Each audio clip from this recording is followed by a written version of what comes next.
out as well. But I just want to welcome everybody to almost a happy New Year.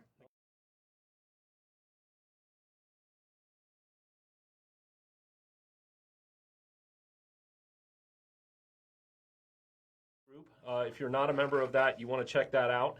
But we see all of everybody's plans and expectations for their new year and their goals, and we wanted to kind of have this meeting together to set out, what to expect for 2020. Yeah, I think, Kevin and I have been doing a lot of year-end planning for the business together, but I think independently we've both been kind of specking out our personal 2020 and what we want it to be, and we just kind of wanted to circle around that idea, I guess, and share it with you guys. I'll let you lead. Well, there's a lot that goes into goal setting, and we think it's very ironic, if you will, that we're doing a 2020 challenge this year. We also think it's very ironic that we're doing this kind of podcast today. 2020 is, the focus on vision, right? And there's a pun about, 2020 vision. Barbara Walters. Right. And, we have writing your story. What is your story going to be in 2020? What is your story going to be, Scott? Oh, man. Well, put you on the spot. Yeah, wasn't prepared for that. But, I've got a 16-year-old, a 14-year-old, and an 11-year-old. And if I'm not here, I'm with them. So really my story personally will be to continue on my own fitness journey. I usually go to Planet Fitness in the mornings before I come to work. But it's workout, work, family, faith. Not necessarily always in that order, but those are the areas that I really want to be conscious about improving right. on. And mine is very similar. But we have it writing your story, and I think that kind of what you're alluding to a little bit is this is an ongoing process. This is something that you're going to continue to do throughout the course of 2020. So keep that in mind that it's not a setting of a goal and then I'm going to achieve the goal. It is a process all the way through. And 2020, as much as we're excited about New Year's resolutions and get us motivated, I'm going to talk a little bit about motivation in a little bit and how I think it's a little bit of a crazy thing. But it's really about the reset process that I guess New Year's gives you an opportunity to reset. And we get to see it in our own data, right? We have a lot of fitness data, and I will tell you a little bit about why New Year's resolutions are not 100% good for you. Is because we see that data. The data we see tells us someone that joins YesFit in October and November will do 30% more workouts, will average 50% more miles than someone that joins in January. So, and the reason for that is part of the reason we're having this discussion with you is there are a lot of things that are going to get in your way and a lot of hiccups, and you need to be ready for them. Have a plan. Yeah, I read a tweet actually this morning that said, just remember, tonight is really just, how did he say it? It's a position of the earth circling the sun, and it's nothing more than that. Choosing when to set goals and write them down and stick to them really has nothing to do with the calendar date or the AM or PM that's going to happen tonight. That's right. Heather, you have anything back there you want to add to that? I want to be in a flash mob. She wants to be in a flash mob. That's pretty cool. That's one of my goals. That's your 2020 goal. It is. She's setting the bar. Wendy said hi, by the way, guys. Hi, Wendy. Hey, Wendy. And we got Lori Petrie that joined us. Very cool. So Scott mentioned writing your goals down. Writing your goals down is really the top of this list. Setting your goals. If they're not written and you're not constantly reviewing them, you're really not active in this process. And we'll talk about process in a second. But you have to write them down, and then you have to review them regularly.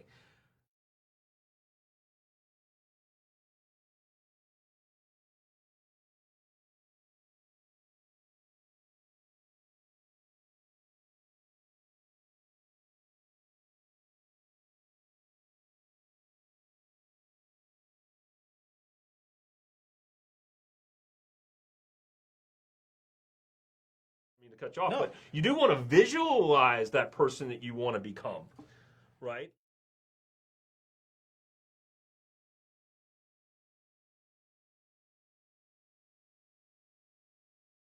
Not always good at it, but what I like to do is We're not getting any sound. no sound. How long has that been happening? Just now. Just now. Anyone lose sound? Testing, testing. Did we introduce our producer? Mr. Rob. Sometimes they can't see the sound because they didn't hit the speaker button. Is that not it? Everybody, if you can hear us, Give us a high five. Can you hear us? It's just going in and out the same. Okay. It might be going in and out a little bit. I hope not. Carry on, gentlemen. Okay. Carry on. all right. Okay. So, reviewing your goals regularly, I think that's what you were talking about, the written goals. Yeah, well, that's why I was going to say I emphasize starting small because sometimes you can create a goal and it's so far out there, you quickly get discouraged and it's unattainable. But if you break it down into smaller chunks, literally for me, it is planning I work out 5 days a week. So I take Saturday, Sunday off usually unless it's a walk with the wife. But knowing that Monday I'm going to work on this, Tuesday I'm going to work on this, and I write it down Sunday night. The other thing, for me, always pack your bag the night before. That's pretty Your important. bag getting packed, it's so easy for me to just lay there and not go. Right. You know. You want to sleep in the extra 10 minutes. You want to. So emphasizing, I guess, for me, set those goals realistic. Set them manageable. Earn wins. Earn a lot of wins. In fact, you're going to talk about. Yeah, I'll talk about. Well, actually, we'll lead right into that now. A book that we both read from David Goggins, "Can't Hurt Me," is a highly recommended book. If you got tough skin. David Goggins had a rough childhood. He's military. His book is No Holds Barred. There's a lot of language. A lot of language. If you're sensitive to that, I wouldn't recommend it, but it is one of the probably the greatest. Would you call it a self-help? Yeah, very much along those it's lines. one of the best books I've ever read in that category. I totally agree. I think David is he's not going to sugarcoat anything. It's his real story. The book, "Can't Hurt Me" is very hard, and it's very what's your excuse kind of thing, because once he faced up to he has no excuses, the sky was virtually the limit for him. So I think that's a great book. So David has what he called an accountability mirror. And I don't know if you want to allude to that or talk about it a little bit. Yeah, one of his first techniques, he would take Post-it notes, and he was brutally honest with himself. To give you a quick backstory, he was probably 6'4", and I think 290 pounds. I think so. And he wanted to become a Navy SEAL, and he had to shred down to south of 200, I think. Yeah, it was like 180 pounds. Yep. So some of the stuff he put on his accountability mirror, he wrote it on a Post-it note and stuck it on his bathroom mirror. And it was brutally honest. Like, I am obese, I think he used. I'm not sure of his language. But and he did that for pretty much anything he saw in his life that he felt was An obstacle. a hindrance, anything. Apparently his mirror was covered in these things. And he did, obviously, the mirror, because that's where he is first thing in the morning every day. You go to brush your teeth. Look yourself in the eyes. Got to look at yourself in the eye. We'll talk about being your biggest critic in a little bit, but you're also your biggest fan. And you need to be accountable to somebody. And David realized early on that being accountable to himself was the most important. Was the most important. So that brings up to also Jenny Farrell, who we also did a blog article on one of our athletes, and Jenny said, she had her own version of an accountability mirror, if you will, and she said that if I was scheduled to go work out and I didn't do that, I would have to write the excuses down on a piece of paper. Yeah. Because she decided that when she started writing, she would actually just go put on her running shoes and go. Yeah. It's when you have to answer to somebody, it's pretty powerful. and that's somebody being yourself again. And I think it leads. I'm probably going off Kevin's script. No, here, so, no, it's fine, totally. circling back to David Goggins, it leads into another thing. He talked about being a kid and how his mother would always. Do I have something on my? No, it's me. I was scratching. His mother would always, if he did something good, brought home a great report card, whatever, she'd let him go get a cookie out of the cookie jar. And he talked about how you have to mentally fill your cookie jar. Again, kind of going back to those small wins. Those small wins lead to big wins.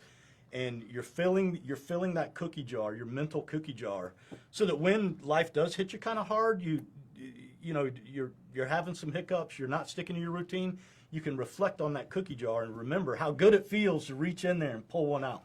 I remember just a couple weeks back, I hit a new push-up record for myself in one sitting, and Scott looked at me and he said, "Hey, you just filled your cookie jar. You just added another cookie to your cookie jar." Yeah. Yeah. So it was pretty cool. So focus on the process, not the outcome. Over time, you will tweak those outcomes or processes for the desired outcome. So again, focus on, I'm going to get to the gym 5 days a week, or I'm going to go running 5 days or walking 5 days. Don't focus on, I can't do this kind of mile.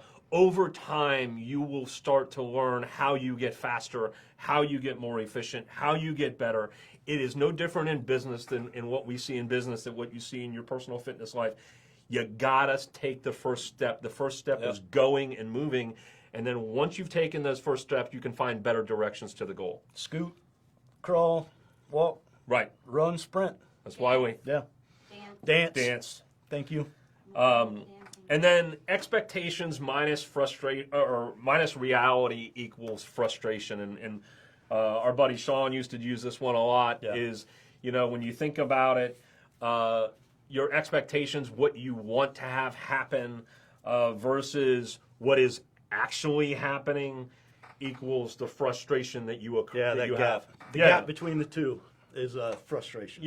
Experience that in business quite a bit. We want YesFit to grow as fast as possible, and we want these gains as Reach fast all as these possible. people, yeah. Reach all these people, and then when the reality sets in, you start getting frustrated about why it's not occurring, why it's not happening. So really, kind of go through that all the time and understand, what is reality and what are the gains that you're making. Yeah. All right, so we'll talk a little bit about motivation. We'll move on to that. And David talked about this a little bit, and excuse the language here. David called motivation BS because it's in itself it's not sustainable. Motivation fades pretty fast. It's a great first step, and I think he referred to it as the kindling of the fire. It's a great first step to get you going, but the process has to take over. Be prepared to rewire your brain. Your brain is in survival mode constantly, and it's going to tell you, conserve energy, Preserve calories. conserve calories, save your time, store up enough food and eat lots of food to store those calories. You have to rewire your brain. Your brain is not focused on the future, it's focused on survival today. So you need to be understanding and realize that these things are coming at you. Life will get in the way, and you will have setbacks. Yeah. Right? Yeah. In anything. With anything, right? You will get sick, you will get injured, you will have money problems, you will have work problems, you will have family problems. And you will lose motivation. And you will. Perfect. But do it anyway. Right, I like the Nike "Just Do It," but do it anyway because it'll take a long time before it physically becomes habit. And those are two other books that we encourage you to listen to or read. James Clear does an Atomic Habits, which is awesome, and then Charles Duhigg created The Power of Habit, and that Power of Habit is what a lot of YesFit is based on. Cue, action, reward. Yeah. Is what we're based on, and those are really cool, cool building blocks for you to create long-term habits from your initial motivation. So yeah, do it anyway. The next thing is schedule your downtime. I guess Scott alluded to it with the cookie jar. Enjoy your days off, and it's okay to take an unscheduled day off, but don't make a habit of that. Yeah. And we like to say never more than 2 days in a row. If you take an unscheduled day off, you know, don't do that twice, or don't do it 3 times. Most definitely. Yeah, don't let it compound. Yep, because you're creating a negative A new habit. Yeah, right. You know, rest days are the reward for all the work you've been putting in. So just, you know, be cognizant of that. Go with the flow, all right? Go with the flow. Don't be so hard on yourself. I alluded to that earlier on. Is you will be your best critic or your best fan, but also your worst critic. Which one are you going to listen to? Right? Yeah. You're going to listen to the person who I'm not worthy. I don't deserve to be fast. I don't deserve to be skinny. I don't deserve to have a happy lifestyle. You're going to go all SNL on us? Words of affirmation. And doggone it, people like me. But yeah, I mean, positive affirmation. I mean, you ask any therapist that's out there. Positive affirmation is very important. You know, and surround yourself with people. I mean, we're lucky here at YesFit. We are surrounded ourselves with people who are very positive people in nature. You know, Yeah. They're awesome. Yeah, I mean, We're awesome. we have days that, for real, we're doing year-end inventory count right now. And my entire team is, like, seriously ticked that I'm in here and not out on the floor with them. I will be shortly, as soon as this is over. Right. But yeah, surround yourself with people that want the best for you. That is huge. And then again, focus on the process. Fall in love with the process, not the outcome. You know, we talked about that a little bit before. Oh, dude, the outcome can be so brutal. You get on the scale expecting a number, and it's not the one it actually goes the other way, and it's like, whoa, it's a shot to the gut. Right. I love the YesFit group because they all have the NSV, which stands for non-scale victory, if you don't know, and how positive they are because they realize that thing is a gravity meter. That's all it is, right? It's, you know, figuring out how much you weigh on this planet is ridiculous. And, you know, that can vary from day to day, water weight, whatever, you know, even muscle weight. You know, so don't focus on the scale. Focus on the process. Focus on the fact that you're getting out and getting moving, and reward yourself accordingly for that. So I think that's it. I don't know, Heather. You have anything else you want to add to? Just remember that you're writing your story, and you have to adapt and edit it often. Yeah. Yes. You told us to include that, and we I didn't. did. You did. Edited often was what I missed. Yes. Yes. Yep. Enjoy the journey. Yeah. Yeah. And the 2020 challenge gets started tomorrow, so we are very excited about that. And Yeah, man, you got to go. You going to finish it? I'm going to finish it. I'm going to try. Workouts only? Yeah, workouts only. Woo! Oh, no. That's brutal. I'm 2020 is going to be a brutal year for me. Heather's going daily activities. Yes, I'm going to sir. go workout only, but Uh, woo! 2020. That's a lot. Like, It's a I'm lot. gonna have It's a a lot lot. of workouts, but I'm gonna. I'm like the 5K at a time guy. I'm not. We have a good friend, a guy named Laird. And You're watching, Laird. Yeah. What do you think? He finished the 2019 in like August, September, right? I think my over/under for him is August. And he doesn't cycle. Yeah, no, This is he'll on- get it all on done. foot. So But I'm that's not excited. me. Yeah, if I can get it done on December 31st, I think I'd be ecstatic. But a little competition What if between you me had and my like wife. 32 miles to go on the last day? You gonna get it in? Yes. Yeah, Rob's shaking his head. Yes, I'll ride a bike next week. right. Put me on a treadmill and Right? feed me, spoon feed me. There you go. But yeah, we're gonna have fun with that event. I think everybody's excited about that. It again creates those long-term goals for people, while the shorter races keep them motivated in the short run. Yeah. But So hey, happy New Year. Set your goals. Write them down. I think be the best you can be. one of the ways to start, right, is write the title to your own book. And 2020 is just one chapter in it. That's right. Yeah, that's it. All right, we love you guys. Get after it. Happy New